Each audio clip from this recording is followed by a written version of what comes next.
దసరా అనేది కేవలం పండగ మాత్రమే కాదు. ఇది అధర్మంపై ధర్మం గెలిచిన రోజు. ఈరోజు మనం దుర్గామాతని ఆరాధిస్తాం. ఆమె మనకు చెప్పేది ఒకటే, ధర్మం ఎప్పటికీ చెడిపోదు. చెడు ఎంత బలంగా ఉన్నా చివరికి మంచితనమే గెలుస్తుంది. దసరా మనకి ఒక శక్తివంతమైన సందేశం ఇస్తుంది. జీవితంలో అజ్ఞానాన్ని జ్ఞానంతో, భయాన్ని ధైర్యంతో, చీకటిని వెలుగుతో జయించాలి.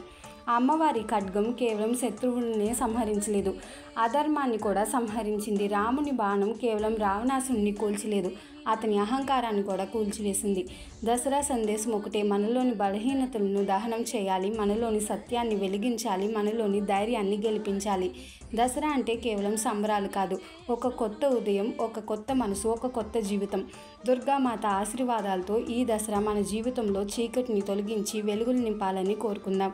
విజయం అంటే కేవలం లక్ష్యం సాధించడం కాదు, అసలైన విజయం అంటే మనలోని సత్యాన్ని, ధర్మాన్ని, మంచి మనసుని వెలికితీయడం. ఈ దసరా ప్రతి అడుగులోని సత్యం, ధర్మం, ధైర్యం, విజయం వైపు సాగాలని కోరుకుంటూ మీకు, మీ కుటుంబ సభ్యులకి దసరా శుభాకాంక్షలు.